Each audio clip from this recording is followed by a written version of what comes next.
good afternoon, good evening sa inyong lahat, mga team abroad, team Pilipinas, team seniors, team bahay, magandang araw sa inyong lahat. So ito mga palangga, meron kasing nagme-message naman sa akin sa FB na alam nyo, hindi talaga ako yung pangalan nito, yung nag-aano ng mga message, sa messenger, yung ganun, kung itatag ka na lang, kaya wala naman, hindi ko naman sila kilala, yung itatag ka na lang ba. Tapos sabing ganun, bakit hindi daw pumunta or hindi daw binati ni Mingay si Alden sa condolence nung nangyari. Hindi naman niya sinabihan na nga at ano na nga yung tatay ni Alden na respeto, nangungulit pa rin sa mga fans para talaga papaingayin na naman, para talaga siya magti-trending. Alam mo, yung video na yun, sino man naglabas, sila lang din. Or, gumawa sila ng ano na yun. Or, siyempre yung mga bisita doon, di ba? Parang pamilya lang nila, nandoon sa ano na yun. Kumuha ng videos kung saan sila nakakuha ng videos. Di ba? Kumuha sila ng mga, may kaibigan na, nakuha na nila yung videos kahit na, walang nagsasalita. So, nilagyan nila ng, voice yun. O di, nagiging na nga, ayan na nga ang pinag-usapan. Nagiging Alden at na yun, Kathleen na ang lumabas. Baka yung isa nilang friend or pumunta lang doon o kumuha ng video. Pwede mo namang yung voice kung mayroong kantahan noon yung sa na yun, mayroong mga kumakanta, pwede mo namang alisin yung nun, palibot noon, yung mga na magiging tapos gawaan mo ng istorya na iyan, tapos kinuklose up pa sila ni Alden at saka si Kat at saka yung nanay niya, sino ba yung mga pinsan ba yun na kasama doon. Pero nandoon naman si Joros nakatabi, hindi naman sila nagkatabi ni Alden. Di ba? Or yung si father naman. Tsaka iniisip nila, siguro sabing ganun, si father daw hindi na daw yun Alam mo kasi, kinuha rin yung lumabas na rin nagiging yung account ni father, nagiging iba na yung mga tao doon. Yung andami rin kasi yung noon pa, andami rin kasing sumubaybay or nagfa-follow kay father na mga Aldab Nation.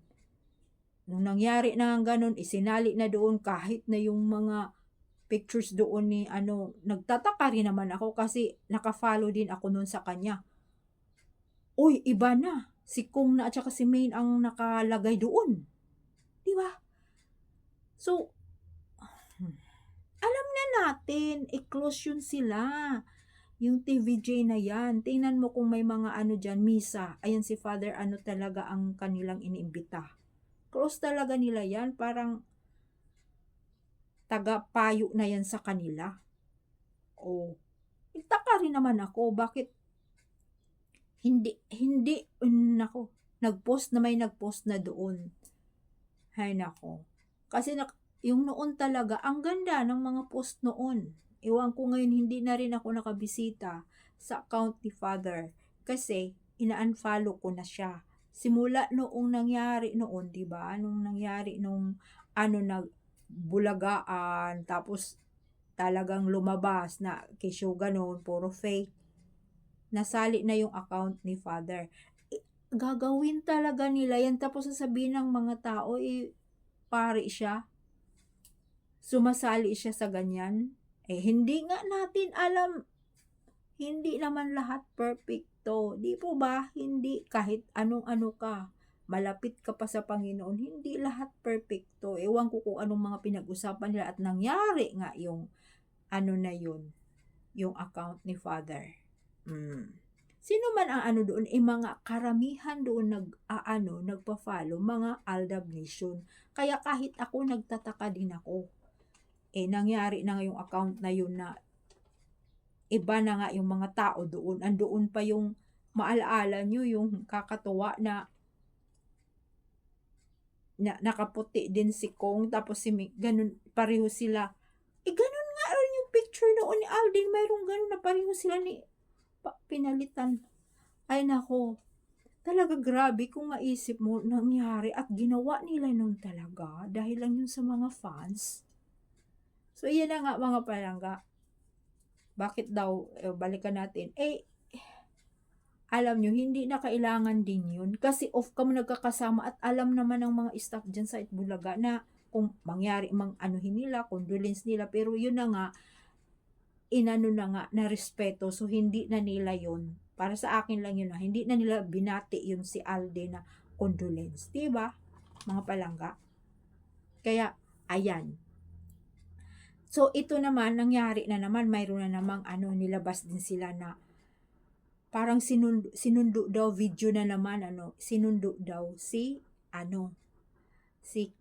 Catherine, kung anong na yun, lugar na yun, sinundo daw talaga ni Alden. So, may video na naman. Gumawa na naman ng video. Ang galing nga nila gagawan talaga ng video para lang talaga paniwalaan ng mga fans. Alam mo, ang punteriya noon, mga Aldab Nation, wala namang ibang pupunteriyahan doon Mga Aldab Nation dahil i-stop talaga, gusto nila talagang walain. Yan naman ang purpose nila Kakatuwa lang sila dahil hindi naman sila nagtatagumpay. Ngayon pa. Ngayon pa tayo, iinantay na lang natin na aaminin ng dalawa. Yan na lang talaga antayin natin, mga palangga. Malapit na yun.